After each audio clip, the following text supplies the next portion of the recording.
So I'll take a couple questions if anybody has any. Okay, stationary for questions. Okay. Does anybody have any questions?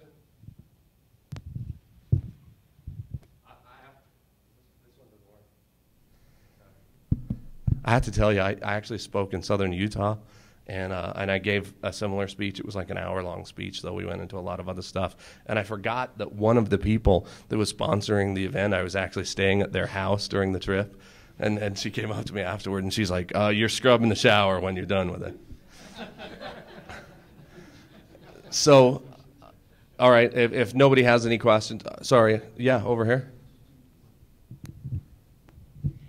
Can you maybe give us an example of how you would set up an arrangement or an agreement initially when you start up your company if, potentially down the road one of your executives or founders, you feel like they do need to leave? I mean, Yeah. how would you go about doing that? So the answer to that, and there is no one answer, right? But you need to first look at your company. But by the way, I guess we got the question, so I don't have to repeat it, right? So if you look at your company, if you're a pre-revenue company, then it's a little more difficult. But let's go on the assumption right now that you're a company that's going to produce revenue pretty much right away, right? You can say that at any point in time,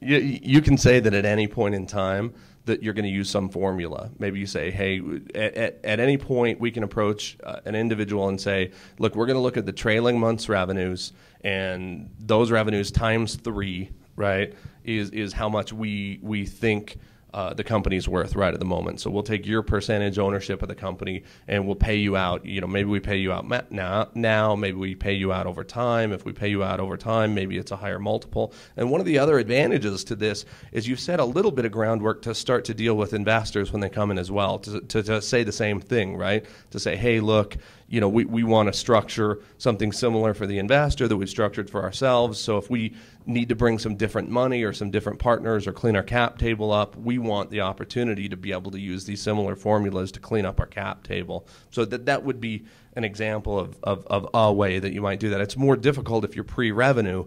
You just have to figure out some different formulas. But I mean, as any of us in the room that have ever tried to sell or capitalize a company know, figuring out the valuation of a company is challenging anyway. So it's just doing that exercise a little bit earlier.